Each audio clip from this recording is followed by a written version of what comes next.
Welcome back, everybody, to the Jits Guy podcast. I am extremely hyped for this one. This is going to be a quick shotgun style, just like my guest, to get this podcast in, inspire you guys from somebody who has been there, done that in the game that we all love.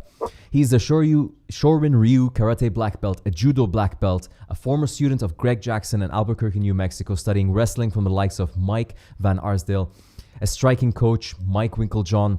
He has an undefeated amateur MMA record as well as a 3-0 professional MMA record. He's competed and won in submission grappling. He has become a powerhouse name in the field of coaching fighters in MMA. The founder, head coach of Fortis MMA. My brother, thank you so much for doing this, Sayif Saud. Well, I'm happy to be here. Thanks for having me. Man, absolutely a pleasure. I know you're a very busy guy. I know you got a lot going on, so it just means the world to me, and I'm sure my listeners, that you would take the time to inspire us with your experience and knowledge in this game. You're in an airport right now. I'm happy to do it. Yeah, I'm actually in the airport, just landed in Vegas, so we're knocking it out on the move. My God, man. And has it been hectic the last few months for you, or did you get a chance to calm down during the Corona pandemic? No, the pandemic was like a summer break that I never had, since high school. And I spent time with my kids every day. Oh, man. Hung out with my wife. Stuff, because the last 3 years since we opened the gym, I've just been, I've traveled last year, I traveled 31 weeks out of 52. So and the year before was similar. So, I mean, we have, when you have, 25 plus fights in the UFC in a year, I mean, you're going to be gone, a lot. It was good, man. I think it was good for everybody to spend time with their family and kind of take a step back and slow down. I think we all kind of needed it. I think so, man. I think so. And as well, like with martial arts, we all get really fixated with the game, with training, with the coaching, with the nutrition, with the science. And sometimes, man, our family also wants to spend some time. So it came kind of as a blessing. And I'm sure that was meaningful for you that time to be able to reconnect. For sure. It was. Man, amazing. Sayif, I know now you have Iraqi backgrounds, Iraqi roots? Correct. Both my parents are born and raised Baghdad, Iraq, and my brother was even born there as well. I'm the odd man out. I'm the only one who's born in the States. So wow. I'm the American of the bunch. I bet your brother's like, oh, lucky you get to be born there when you guys travel. Yeah, we used to fight when we were little. I'd say Ronald Reagan is my president. He'd say, oh. Oh man, listen, with my siblings, we had the situation. My brother and sister were both born in Damascus, Syria, right? And I'm the only one that got born in Abu Dhabi. So whenever we travel, you got all the perks. You got all the perks. Oh yeah, bro. Like they got their residency and all their status and stuff, or not yet? So not citizenship. I'm born and raised here, and we've lived here all our lives. But you have citizenship. No, not really. But obviously, when you're born here, you get a little bit more. Yeah, but I've heard that. I've heard that before. A little bit, and it's not a bad thing. But so my brother and sister always like talk shit to me, like, man, she had to give birth to you here. Like I'm also the outspoken one. You're the lucky one. You're the lucky one. The lucky one. So I guess we have that in common. So tell me, you were born into martial arts pretty much, right? From what I understand. Yeah, my dad, has a karate and judo school. He still owns it now. He started in 1976, and I've just been doing martial arts my whole life since I was 3 years old. I've been at the dojo, from 4 p.m. till like 9 p.m. 6 days a week. I spent more time probably on the mats or in the gym than I have even in school, and I went to law school too, so I have a lot of. I know you did, man. So it's crazy, Sayif. Like, sorry, but like. It is extremely impressive what you have accomplished in your life thus far.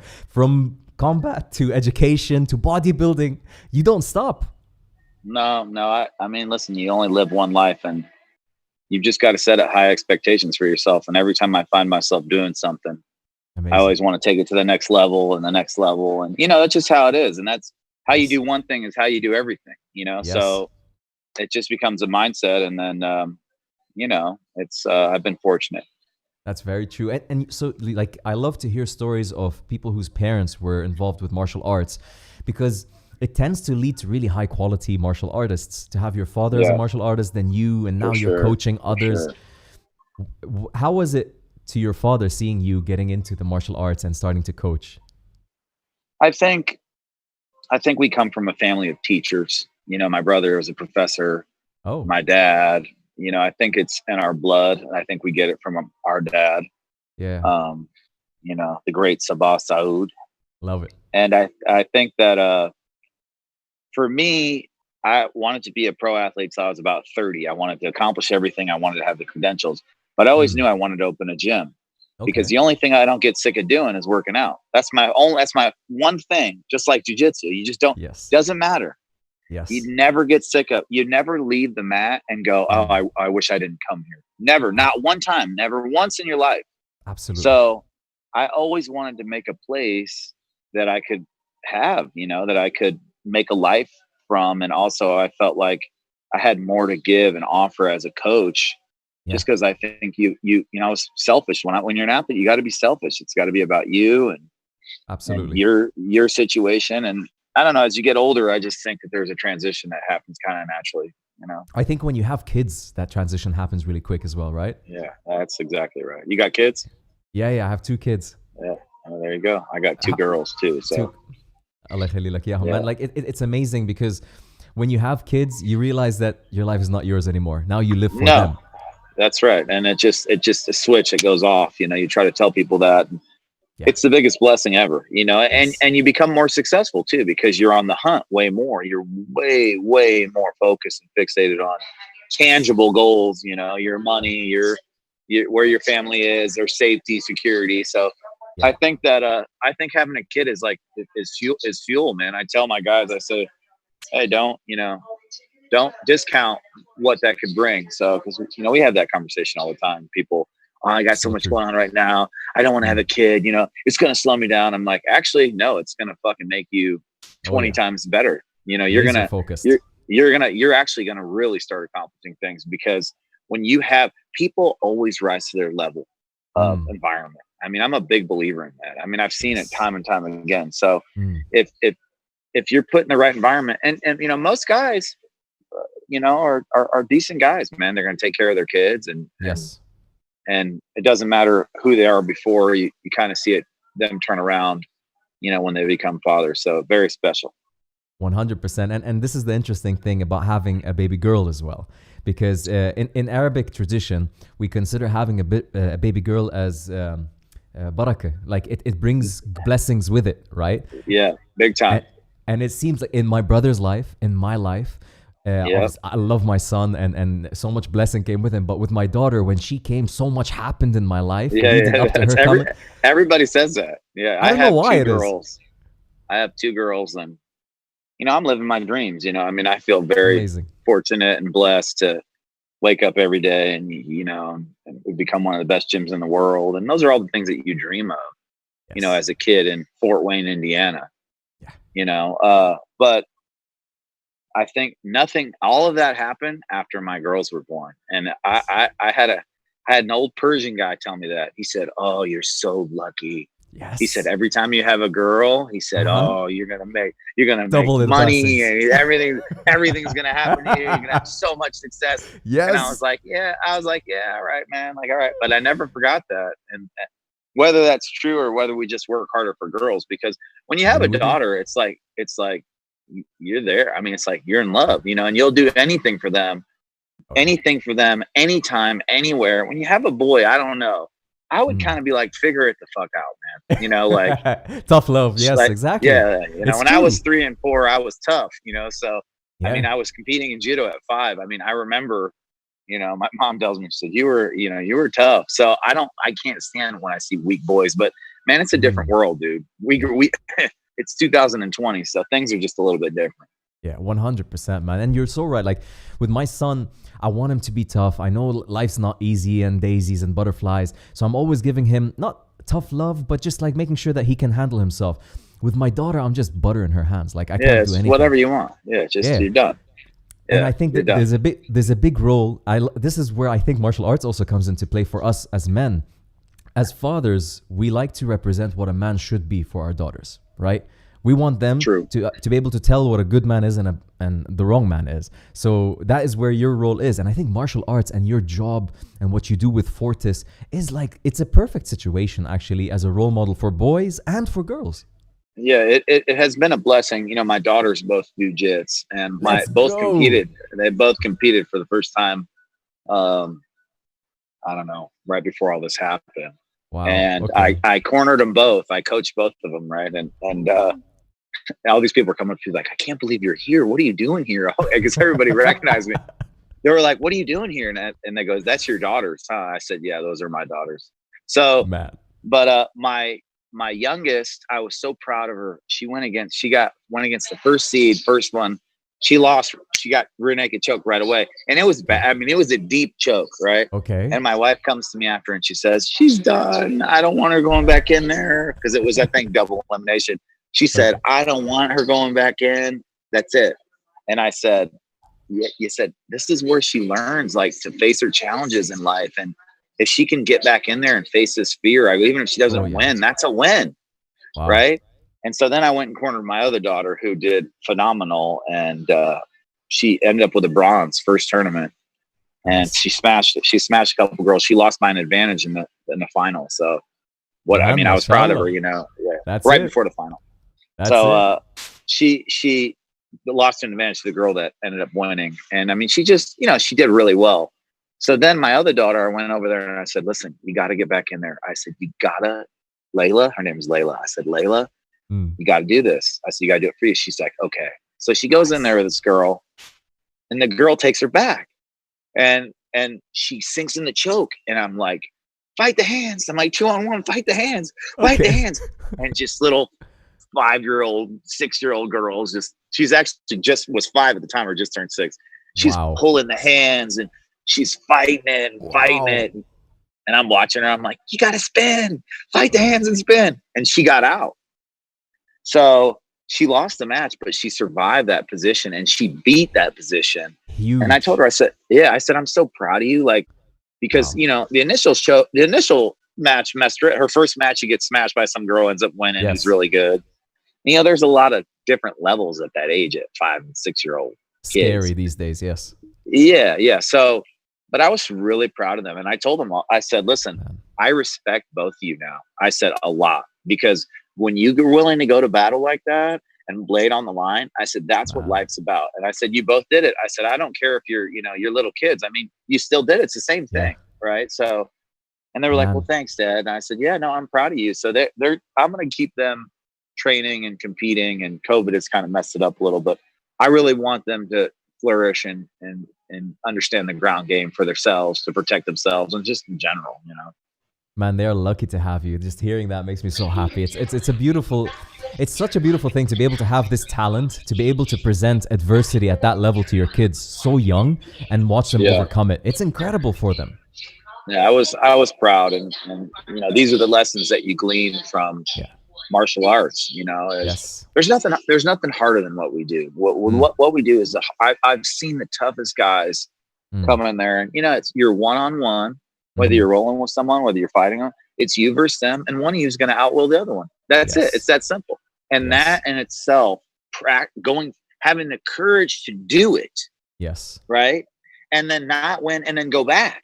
Yes. Right. Time That's and time again. really what it's about, because everybody knows life is about being consistent, not giving up, and being determined. That's it. That's all it is. And everyone wants to be successful, but a lot of people just can't muster through that hardship or that adversity, and they give up. And that's not the answer. Man, Sayif, I have never spoken to you before. All I've heard is about your gym, your success, your athletes, and the word fortis, strength, fortitude. But I have a very good name, actually. But I have to say, talking to you in this little small amount of time already, I feel like your fighters, as well as your daughters, are very lucky to have you, because you seem like a very empathetic person. Because it's different. To have a coach, I already feel like, fuck, man, if I fought for this guy, I know he's got my back. That's true, though. That's what it takes. That's true. Yeah, that is what it takes, because, you know, you see these guys, you know, talking like, oh, I don't need coaches, or like, and some people don't have that type of rapport with their coaches. They're not close like that. Some coaches are older. Some coaches never fought MMA. Yeah. Some coaches are not, you know, guys that are exuberant. I mean, everybody's different. So, but for me, I know what worked for me as an athlete. And when I was fighting, you know, I loved it when my coaches were just kind of on my ass and just kind of like, you know, hey, This is what I fucking need out of you. You can get it done. Let's get to work. I like that more than being my friend. And let's hang out. And that doesn't work. You know, I mean, everybody needs a coach to push them in life. Tiger Woods has a golf coach. Is the coach better than him at golf? No. You know, it's about having someone else's eyes on it, objectively looking at it, and giving you a path to victory, or just giving you an insight. And I think that you have to have that bond with your guys where they know that you're down. And I think when you fought and stuff, I think it helps too. And when you train with them and spar them and all the other stuff, I don't spar as much anymore, though. I'll tell you that. I'm getting old. You've had a few injuries, actually. Like, one of the injuries was the one that caused you to stop competing, right? Oh yeah. So my plan was to go 5-0, and my manager had it set up. I was going to make my debut in that Abu Dhabi card. Was it 2009 or 2010? Like, we knew it was going to happen. And when Renzo Gracie fought, they were going to put me on the undercard. Yeah, because I mean, I'm Arab too. You know, back then wasn't a lot of guys in none, guys, and none. So it was a lot. It was a lock. But and I just wanted to fight one fight and then retire. I was going to say, hey, I've proven myself in this level at the UFC. I'm done. Nice. And so that never ended up happening, because what happened was I tore my bicep twice, and I tore my ACL, and it tore just your kept bicep doing what? Someone tore my bicep in practice being a dickhead is what really happened. Somebody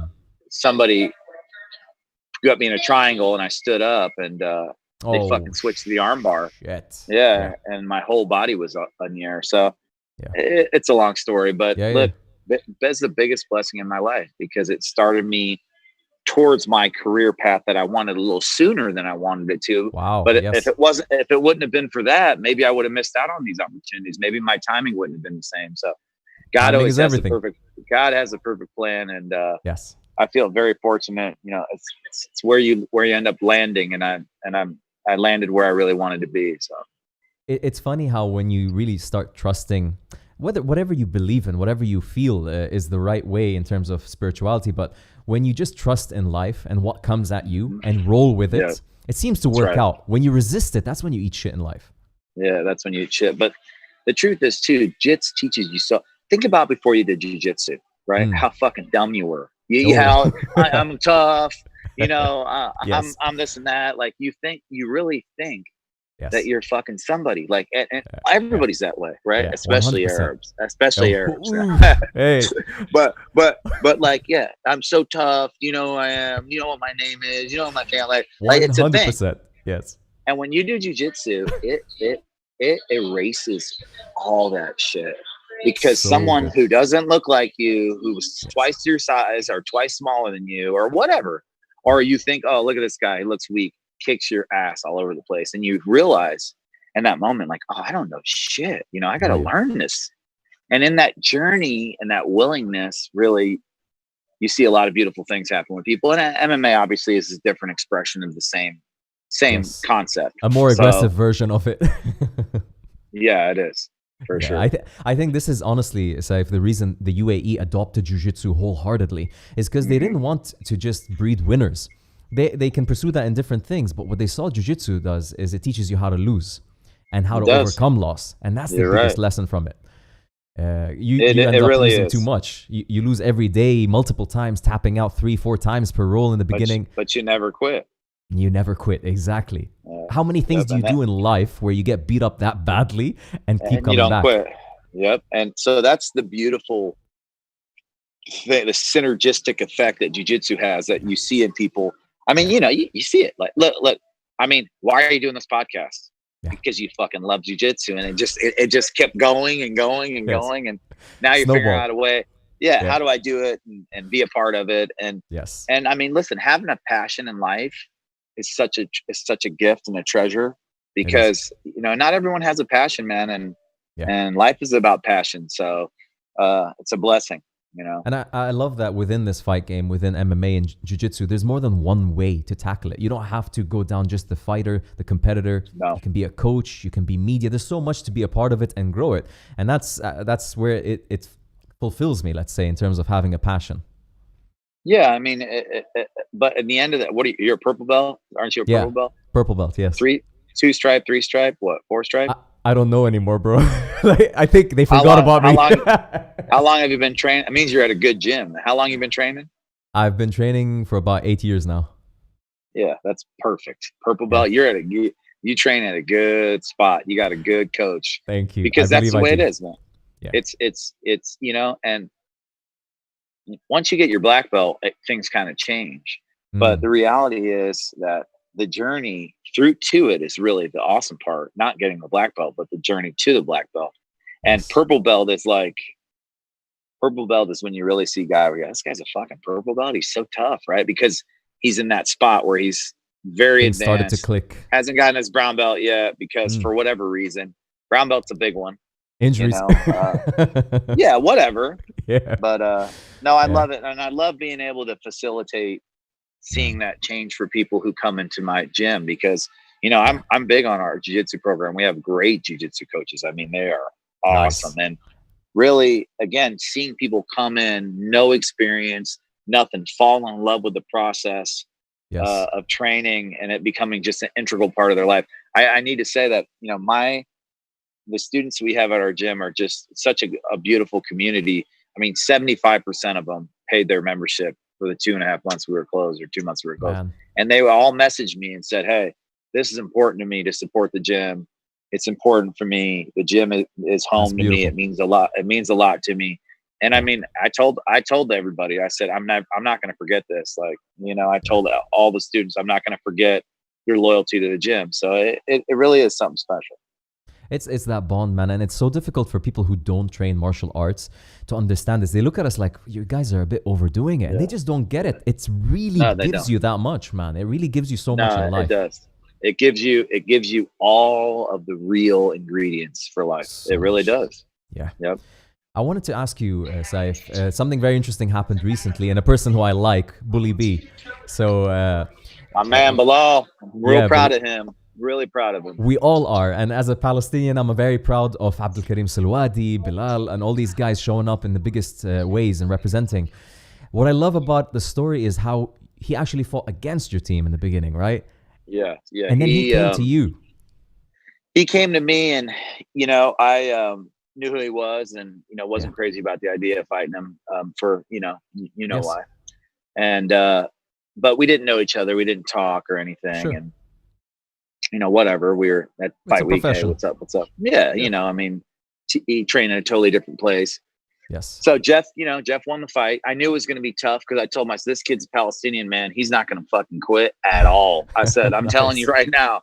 Nice. I said, Jeff, this is going to be I knew it would be a good fight for Jeff to test himself on, because Bilal to me is a top 12 guy, even though he's not ranked. There's a couple guys in front of him that I think he could smash. Nice. I mean, the guys that he's beat, Jordan Main and these guys are all tough as hell. And Bilal has a lot of good wins. I mean, he's a real gamer. So long story short, we won the fight, blah, blah, blah. And then he reached out to me and he said, hey, I want to come down. I said, come down. So he came down and trained and we got along really well. And then he hits me up after all this crap, the pandemic. He says, hey, coach, can I come down this week? And I said, well, when do you want to come? He said, can I come tomorrow? I said, be at practice tomorrow at whatever. I said 11 or something. Okay. And he goes, all right, I'll be there. And this was at 8 at night. Okay. And he's in Chicago. Ooh. I said, practice is at 11 tomorrow. Right. And he was just asking to come. And I surprised him. He said, I'll be there. Gosh. So I walk in at 11 and there he is, So he made, and I love it. We got such good training in just the first 2 days. He said, man, this first 2 days was worth the trip. And I said, I'm proud of you because you had a vision in your mind to be here and now you're here. And we got some really good work in. Him and Jeff really went at it, round 7, 8, 9, 10. I always tell him, you guys, trilogy continues. And I was really proud of him. I knew Lyman Good was going to be a dangerous opponent. Yes. And I was just really happy to see him win. How was the connection that you felt with him as a first time coaching him? Like, was it the immediate bond that you needed to connect with the fighter to get him to succeed? No, I mean, listen, you gotta give these guys their due. I mean, I know how fucking tough Bilal is, and I tell them that too. Nice. I'm really straightforward. I don't like to I don't need to degrade people. I don't need to do psychology. I like to just tell you the facts, because I think in this sport, if you can't handle the facts, you shouldn't do this sport. Number one. Yes. Number two is this sport, there's no room for bullshit and no room for error. And I mean, you know as well as I do that nobody cares. You go out there and you fucking lose. Nobody cares, man. It's on to the next. So with Bilal, he has proven himself so much. And I told him, I said, I already know how tough you are. Let's just refine some things and start work. Because he wins sometimes out of just sheer toughness, And I mean, there's not a lot of people that can beat him because of how tough and competitive he really is. So yeah, as his skills continue to progress, which they are, I mean, he's getting better. He's going to be fucking hard to deal with. And I can't wait. Yeah. I can't wait to see him fight again. I'm real happy for him. I was happy that worked out. Man, it's amazing, because I feel like a lot of the Middle Eastern talent is also pooling around your gym, right? Somehow you're seeing a lot of big names that are flocking towards Fortis MMA. And I wanted to ask you, is there any names that we should be watching out for as well? Like any new up and coming talent that you feel will be hitting the scene? I've got a lot of, it's like the United Nations at our gym. We have so many different, I love it. So many, it really is, man. It's really cool. Yes. But I got a kid, JP Buys. He's a flyweight. He could be a bantamweight. He lost on the Contender a few years ago. He was like 21. He's from South Africa, but he moved here last year to train with me. He just showed up when he said, I want to train with you, coach. He said, my coach thinks you're the coach that I need in the States. And so I reached out to his coach and said, hey, thanks. That was good of him to let him go. He said, hey, you need to go to the States, man. You're not going to be able to do this from South Africa. So he moved here from Joburg, like, I don't know, in the summer or the fall. And he's fought for me once in LFA, but man, he's got some of the best no-gi wrestling and grappling that I've ever seen. And that's a big statement, I mean, he is founded in South Africa. Like his grappling was there. His wrestling is like, he's a phenomenal talent. And so I want to, we've got a lot of guys like that, man. But he's such a sweet guy. And, I love these people that dedicate. He moved with his wife, who's also a fighter. She's fighting on the Contender. Yeah. I love people that take that risk and that chance, and they really say, fuck it, I'm doing this. Let's go. Like, I am going to fully commit. And what more is fully committing than moving to a different, continent, Dallas, Texas, compared to leaving your family and all that. I really wanted to ask you, Sayif, do you feel like people here in the Middle East that are trying to pursue this career need to go and move to the US to find success in the UFC and in the big games? Still, unless I come over there and open a gym, then Let's probably. Go. Let's go. I talked to Abdul Rahman about it, but Aboud about it, but he said, man, coach, people don't want to work that hard here. He said, because they don't want to do it. He said it's not easy. For sure. He said MMA, man. He said, man, people here. I was so. I think that unfortunately, man, you got to feel that level, because when you get to the UFC, if you haven't felt that level, you're not going to be ready for it. We saw that last week. I mean, it just a different level. So the best way to get that level is to train with people that are in the UFC. And that's my big thing. I make all my guys train who, amateur guys, but I make them train with the best, because I want them to see that's the level. Like if you can't get to this level, well, then you can't do this for a living. And this is a hard life. I mean, it's not an easy life, and it takes a lot of time and hard work, and the beginning for not a lot of money at all, as you know. So I think that if these guys if they're really committed, I think that they probably do have to come to the States or somewhere else, because I don't know a camp in the Middle East yet that is really producing. I think the conditions, like you said, like the circumstances. We were talking about a person before having a daughter, and then after having a daughter, the circumstances change to give him that family. fire. Yeah. I think here the circumstances aren't conductive to MMA, and that's not a bad thing. Yeah. No, dude. It's actually a fucking good thing. I was so impressed with Abu Dhabi and with Dubai. I mean, what a fucking beautiful city. clean, no crime, no, like, what's up, man? Like, it's something to be proud of, you know? And it is. It is. It's a beautiful place. Did you see the jiu-jitsu here? What they've done with the federation? Yeah. I mean, it's crazy. With ADCC, I mean, it. You know, there's a history there. You know, with you know, the sheiks and them they love jiu-jitsu. I mean, everybody knows, and I think it's great. I think that look, I would love to see the Middle East blow up and have because man, Middle Easterners are tough as fuck. You know that. I mean, just like Bilal, just like they're tough, man. And I think that that they have the ability, and if they were in the right situation, I think you'll continue to see more and more of them in the UFC and on. I hope we do. Like, because of Fight Island and the UFC signing this deal, I think it's going to start inspiring people, because it takes a certain, I don't want to say a crazy person, a driven person, right? To want to pursue this as a profession, because to go in the cage, to go into the cage, beat the fuck out of a person. And you know, it's so funny. You just touch on something now, because nobody wants to admit that, but every motherfucker when they watch MMA thinks like, I wonder what that feel like. I wonder what that's like. And then, I could do that. Oh, it draws out and elicits an emotion out of men and women that you can't help but compare yourself. When you watch an NFL football game, you don't go, oh yeah, I could fucking throw that pass. You know that that's outside of the bounds of your skill.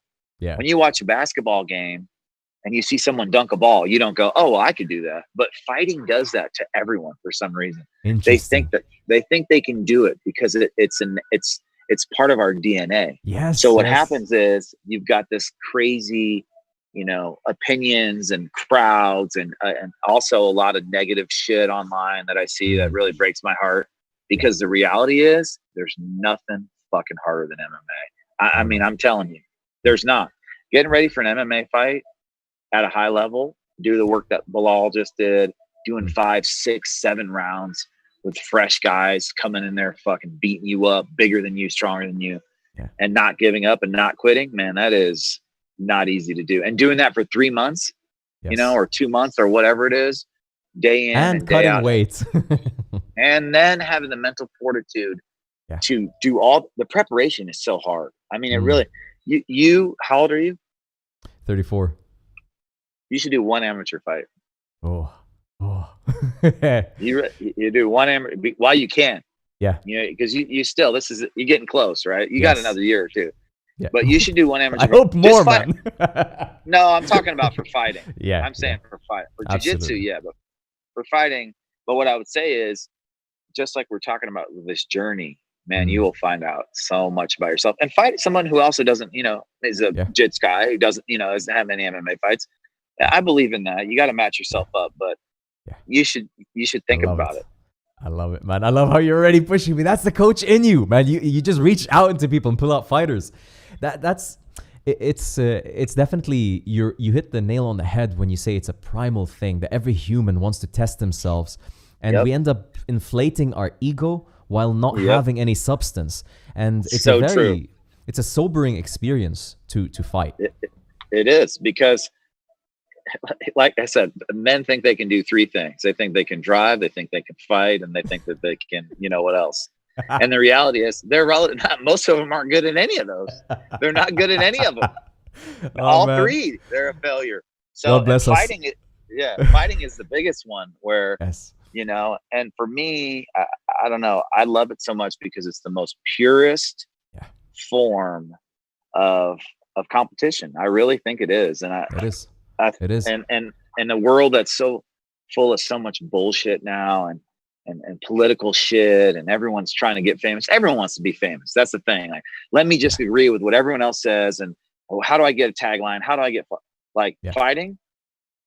None of that shit matters. Once you get in there and okay beforehand, and this guy got a shot, I should have. Well, you can say all that, but once the cage door closes, what?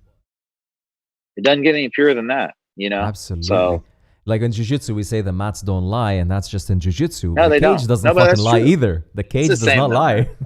Like, I don't like it when people, oh, you just do jiu-jitsu. Well, yeah, fuck you. I also, you know, have a bunch of money and have a great job. So yeah, I just do jiu-jitsu. Like that doesn't, I don't like it when people, belittle it. But I will say I don't like it when Jits guys either look at MMA guys like, oh yeah, I could do that, because it's it's a different deal, you know.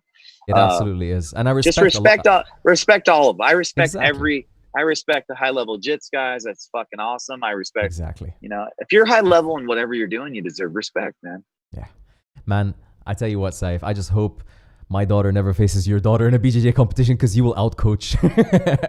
I will have to keep up. I'm honestly I'm so happy to have met you. I love your attitude. I love your energy. I love how you keep it real, especially with your connection to the Middle East. It means the world. And I can't wait to see you here in Abu Dhabi. Are you coming here for Fight Island? Yeah, I am supposed to come with Razak. We're fighting Munir, I think, the kid from Tunisia. Such a sweet kid too. I like that kid. He's a sweet kid. He was in the hospital. Abdul had to go to the hospital after his last fight, and he was in the hospital there in the next room. And I talked to him, and I chatted with him, and I really liked him. Look, I'm happy he got in, but I mean, I would not want to fight Razak. You know what I mean? Yeah. Razak is, and like you said about the experience of the level of UFC fighters, I guess, having that experience fighting so many people in the UFC in the States is an advantage.